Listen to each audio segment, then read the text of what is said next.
Theresa May told the Commons last week that she wanted to make sure that disabled people who wanted to work are able to do so. But do disabled people feel able to go into political life? And why are so few of them represented in our parliaments, assemblies and council chambers? Here's disability rights campaigner Alice Kirby with her soapbox.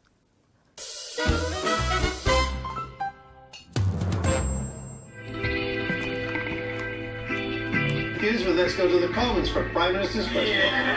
Thank you, Mr. Speaker. At the last election, the Liberal Democrats made history by becoming the first political party to select a candidate using an all-disabled shortlist. Now we need every political party to follow their lead.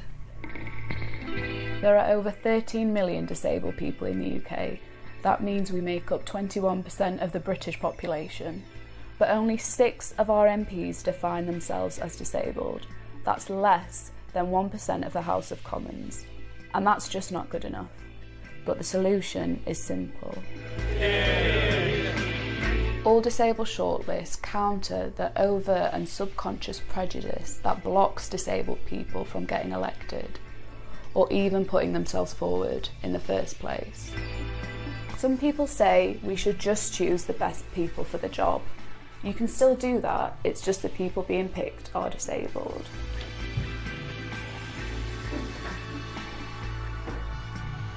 And the word disabled is not a synonym for incompetent, incapable or unskilled. In the 1990s, the Labour Party revolutionised politics by adopting all-women shortlists. It was controversial at the time, but it clearly worked, as there are more women than ever in the Commons, and not only in seats where they are used, and not only by parties who use them, because they've brought about a cultural change.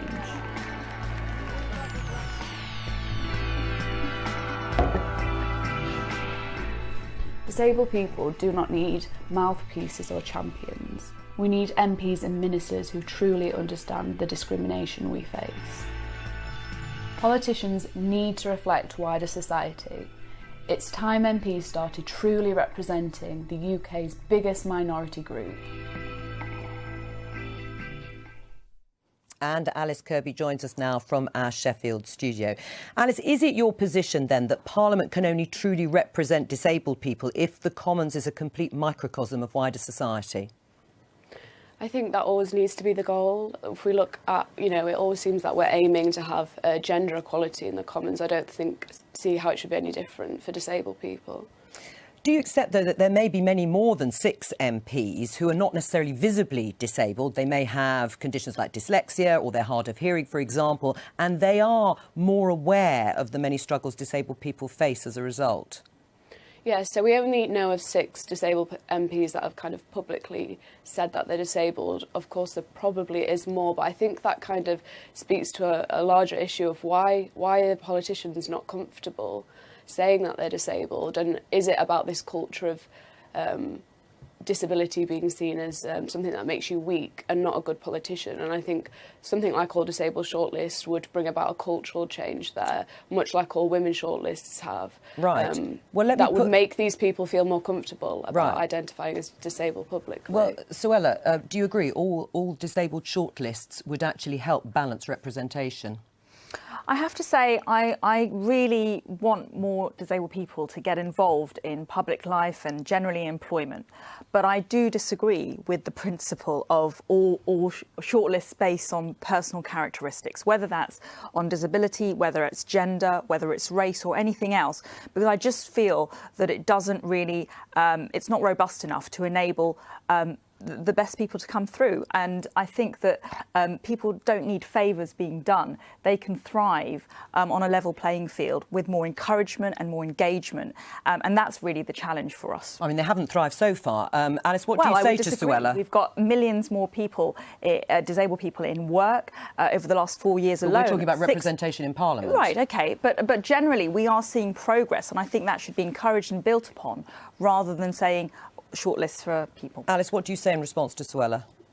No, I don't think so. I mean, we've got 6 MPs out of 650. If there was true representation, there'd be 130 disabled MPs, and I do not see how we're going to get there without the help of all disabled shortlists. I don't think they're ideal. We shouldn't be using them long term, but for now, it's the way forward. Right. When you talk to disabled people, Alice, what are the barriers that they say that put them off trying to get into Parliament? I think there's a variety of reasons. I think on all come back down to discrimination. I don't feel parties feel confident selecting disabled people. I don't think disabled people feel confident putting themselves forward to be selected.